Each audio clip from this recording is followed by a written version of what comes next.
اعوذ باللہ من الشیطان الرجیم بسم اللہ الرحمن الرحیم وبہ نستعین وهو خیر ناصر ومعین وصلی اللہ علی سیدنا محمد وآلہ الطیبین الطاہرین المعصومین واللعن الدائم علی اعدائهم اجمعین اما بعد۔ ہماری گزشتہ گفتگو طہارت کے دوسرے پارٹ میں وضوء جبیرہ تک پہنچی۔ اب ہم وضوء جبیرہ اور اس کے بعد جو مسائل ہیں اس کے بارے میں بحث اور گفتگو کریں گے۔ سب سے پہلے وضوء جبیرہ کی تعریف کیا ہے، یعنی جبیرہ کسے کہتے ہیں؟ کہتے ہیں وہ دوا جو زخم پر لگاتے ہیں اور وہ شے جو زخم کے ساتھ باندھتے ہیں اس کا نام مرہم ہے، پٹی ہے۔ وہ کسی زخم پر جب باندھی جاتی ہے تو اس کا نام ہے جبیرہ۔ نمبر 1 کہتے ہیں کہ وہ شخص جس کے اعضاء وضو میں سے کسی ایک پر زخم ہو یا شکستگی ہو، ٹوٹ چکا ہو، اور اگر ایسا شخص معمول کے مطابق وضو کر سکتا ہے تو اسے چاہیے اپنے روٹین کے مطابق وضو کرے۔ مثلا کہتے ہیں کہ اس کے روئے زخم بعض زخم کا حصہ جو ہے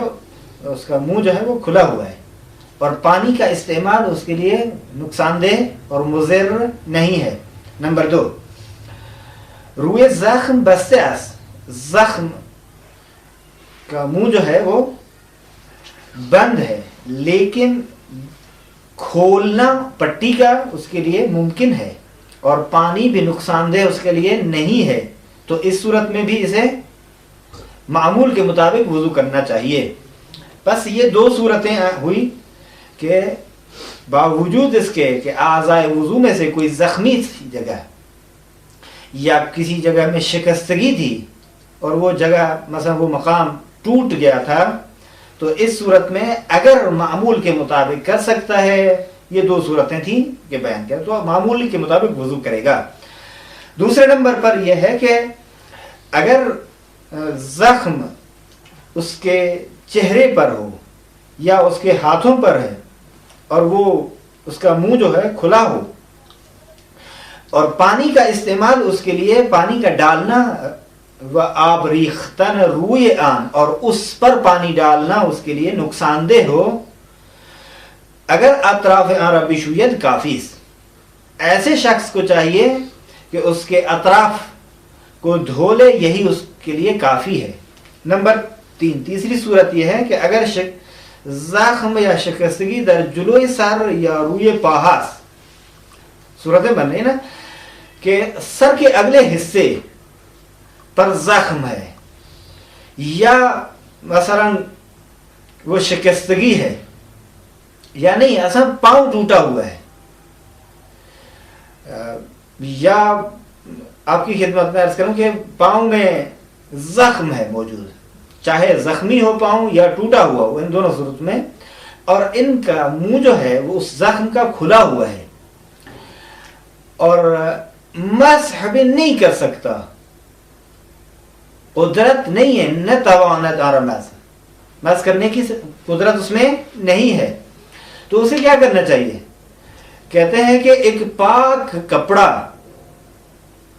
جو اس پر رکھا ہوا ہے اس پر مسح کرے اور اس پر رکھے، باید پارچے پاکی روئے آن بگزارت، ایک پاک کپڑا اس زخم پر ڈالنا چاہیے اور اسی پاک کپڑے پر اسی وضو کی طریقے ساتھ مسح کیا جائے۔ واضح ہے؟ فرض کریں وہ انہوں نے مثال دے رہا کہ یہ شخص مسح کرنا چاہتا ہے سر کا، اگلے حصے میں کوئی زخم ہے ایسا شدید، تلوار کا ہے، چاقو کا ہے یا کسی اور شے کا ہے، مثلا لڑائی ہو گئی، جھگڑا ہو گیا، کلہاڑی وغیرہ لگ گئی یا عصا کے ذریعے سے کسی طریقے سے وہ زخم ہے، بہت شدید زخم ہے، اب اس کو باندھا ہوا ہے، ٹھیک ہے، اور اس کے لیے باز کرنا کھولنا بھی مشکل ہے، اور اس صورت میں پاک کپڑا اس کے اوپر ڈال دے, جو پٹی ہے اس کے اوپر, اگر خود وہ پٹی پاک ہے تو ٹھیک ہے, اگر نہیں تو کوئی اور پاک کپڑا اس کے اوپر ڈال دے. اور یہ ہاتھ کی تری میں جو وضو سے پانی تھا وہی پانی کے ساتھ, اسی تری کے ساتھ ہی اس پاک کپڑے پر ہاتھ کو پھیرے تاکہ مسح اس کا ہو جائے. یا مثلا پاؤں میں ہے اسی طرح, وہ بھی اگر پاؤں اس کا زخمی ہو چکا ہے, جراحت ہے یا ٹوٹ گیا ہے, کہ اگر پانی اس پر پڑے گا تو اور اس کے لیے نقصان دہ ہو جائے گا, تو اس صورت میں یہی ہاتھ پر جو تری ہے جو وضو سے بچی ہوئی تھی, یہی سر سے بھی مسح کرے, سر کا مسح کرے, اور اسی طریقے سے پاؤں پر ایک پاک کپڑا رکھ کر اس پر یہ ہاتھ کو پھیر دے تاکہ وضو ہو جائے. وضو جبیرہ کی کیفیت, یہ عنوان ہے صفحہ نمبر 71 پر. کہتے ہیں کہ در وضو جبیرہ باید جاہائی کے شستن یا محض عن امکان دارد بطور معمول بشوید یا محض کند و مواردی کے امکان ندارد دست تر بر جبیرہ بکشد. دیکھیں وہ جگہ ہیں جہاں دھونا چاہیے یا وہ جگہ ہیں جہاں محض کرنا, اگر ممکن ہے تو معمول کے مطابق دھوئے, معمول کے مطابق ان کو محض کرے. اگر کچھ مقامات پر ممکن نہیں ہے تو تر ہاتھ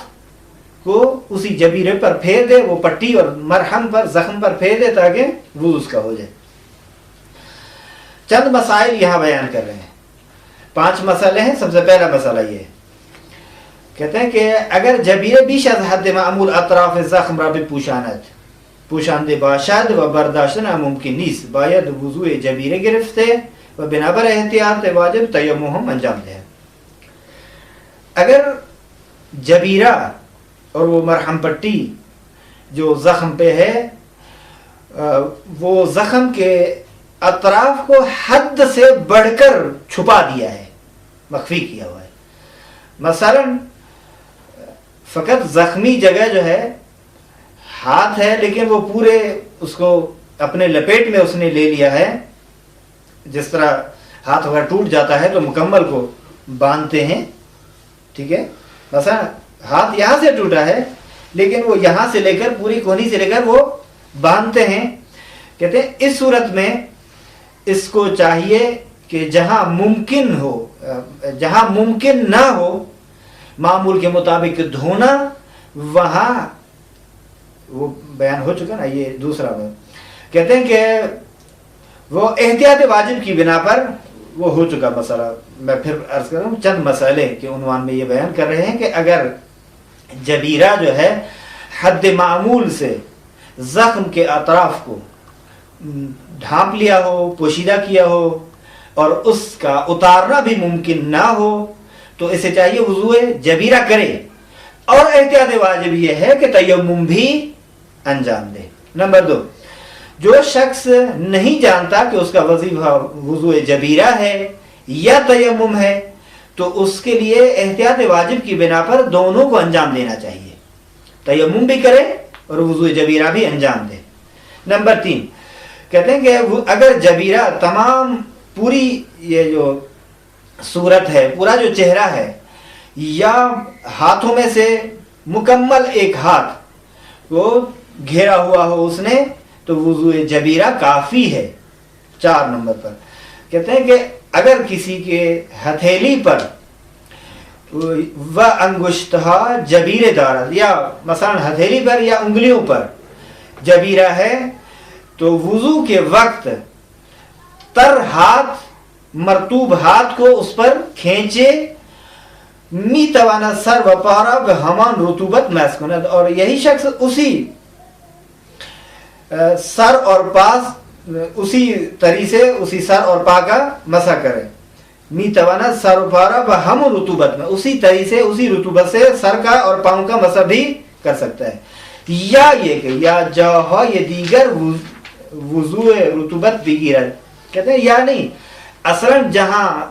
دوسری جگہ ہے وضو کی وہاں سے مثلا صورت سے وہ تھوڑا سا داڑھی پر وغیرہ پر ہاتھ پھیرے تاکہ رطوبت آئے,